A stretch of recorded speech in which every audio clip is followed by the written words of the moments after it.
সম্মানিত হাজিরিন, আমরা যে কিতাবের আলোচনা শুনতে এসেছি, এই কিতাব নাযিল করেছেন তিনি কে? যিনি আকাশের মালিক, যিনি জমিনের মালিক, যিনি সাত সমুদ্রের মালিক, সাবআ সামাওয়াতের মালিক, সাবআতু আবহুরের মালিক, গোটা বিশ্ব ব্রহ্মাণ্ড যার হাতে, সেই মহান রব্বুল আলামিনের পক্ষ থেকে নাযিল হওয়া আল কোরআন, যা হচ্ছে আল্লাহ তাআলার কথার সমষ্টি।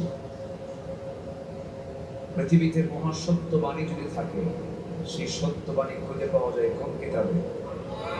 কোরআন, যার ভিতরে কোনো অতিরিক্ত কোনো কিছু নেই, অপ্রাসঙ্গিক কোনো কিছু নেই। বান্দার ইহকালীন কল্যাণ এবং পরকালীন মুক্তির জন্য সকল দিক নির্দেশনা আল্লাহ তাআলা এই কিতাবের মধ্যে বলে দিয়েছেন এবং তিবিয়ানান লিকুল্লি শাই বলেছেন। মানব জীবনের জন্য যা কিছু প্রয়োজন আল্লাহ তাআলা এর মধ্যে সব কিছু দিয়ে দিয়েছেন। সম্মানিত হাজিরিন, গোটা পৃথিবীতে আজকে প্রতি 4 জন একজন মুসলমান। 750 কোটি মানুষের দুনিয়ায় প্রায় 200 কোটি মুসলমান। প্রাকৃতিক সম্পদ, খনিজ সম্পদ, এদিক থেকেও প্রায় 60% মুসলমানদের নিয়ন্ত্রণ। এত কিছু থাকার পরেও আমরা যদি পৃথিবীর দিকে তাকাই, যে জাতি আজকে পৃথিবীতে সবচেয়ে বেশি রক্তাক্ত হচ্ছে, নির্যাতিত হচ্ছে, নিপীড়িত হচ্ছে, মজলুম, নির্যাতনের শিকার হচ্ছে, সেই জাতির নাম কি বলুন তো? মুসলমান। আমার দেশে কোনো নির্যাতন নাই তো?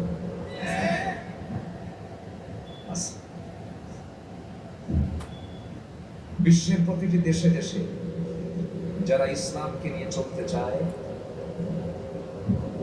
যারা ইসলামকে তার আল্লাহর জমিনে কায়েম করতে চায়, বিশ্বের প্রতিটি দেশে দেশে মুসলিম কর্তৃক মুসলিম আজকে নির্যাতিত হচ্ছে। কোন মুসলমান যখন মুসলমানকে নির্যাতন করে, তখন যে মুসলমান নির্যাতন করে সে কি প্রকৃত মুসলমান হতে পারে? তার পরিচয় হলো জালিম। তার পরিচয় কি? সম্মানিত ভাইরা, আমাদের মিডিয়ার কল্যাণে সবকিছু স্পষ্ট। এখন কাশ্মীর জ্বলন্ত অগ্নিকুণ্ড হয়ে আছে, ফিলিস্তিন মৃত্যুপুরীতে রূপ নিয়েছে।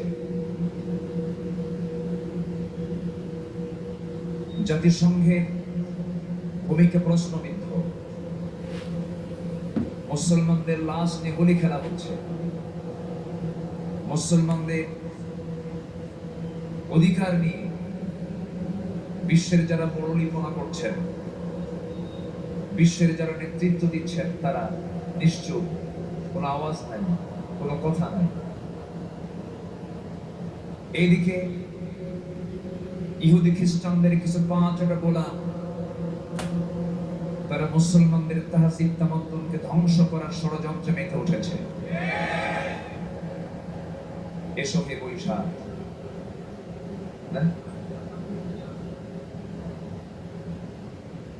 বৈশাখে আমরা লক্ষ্য করি, বৈশাখে কি হয়? ঝড় হয়, কাল বৈশাখ বলে।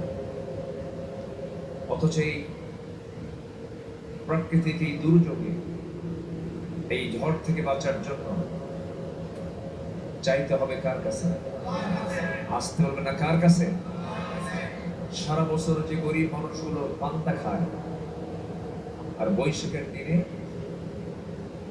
বৈশাখ পালন করতে এসে পান্তা খাওয়া মানে তাদের সঙ্গে তামাশা করা,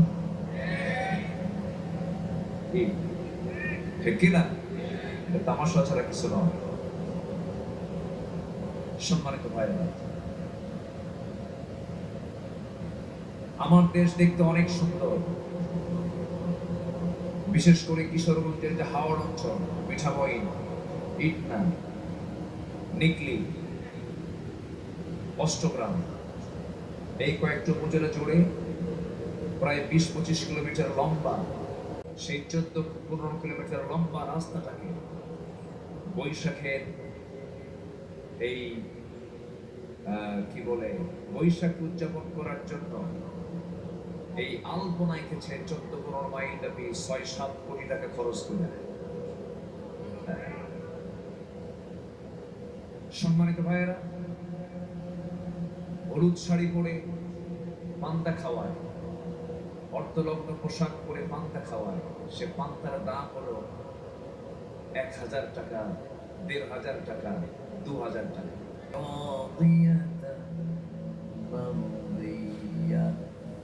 فادخلي في عبادي وادخلي جنتي। হে প্রশান্ত আত্মা, আমার বান্দা হয়ে যাও, আমার জান্নাতে প্রবেশ করো। আমার বন্ধুগণ, শর্ত হলো বান্দা হতে হবে কার? অনুগত হতে হবে কার? আল্লাহর অনুগত বান্দা হতে হবে। আল্লাহ রাব্বুল আলামিন ওই সমস্ত বান্দার ব্যাপারে ভয়ঙ্কর তথ্য দিচ্ছেন, যে সমস্ত বান্দাগুলো কখনো জান্নাত পাবে না। তারা কারা? ইন্নাল্লাযীনা কাযযাবু বিআয়াতিনা ওয়াস্তাকবারু আনহা লা তুফাত্তাহু লাহুম আবওয়াবুস সামা ওয়া লা ইয়াদখুলুনাল জান্নাতা হাত্তা ইয়ালিজাল জামালু ফি সামিল খিয়াত ওয়া কাযালিকা নাজজিল মুজরিমিন। জোরে বলুন আল্লাহু আকবার। সূরাতুল আরাফ আয়াত নাম্বার 40, আল্লাহ রাব্বুল আলামিন বলেন, নিঃসন্দেহে যারা আমার এই কিতাবের যারা অস্বীকার করবে, যারা মিথ্যা প্রতিপন্ন করবে, অহংকার যারা দেখাবে, এই কিতাবকে এড়িয়ে যারা চলবে, এই সমস্ত বান্দাগুলো কখনো জান্নাতে প্রবেশ করবে না।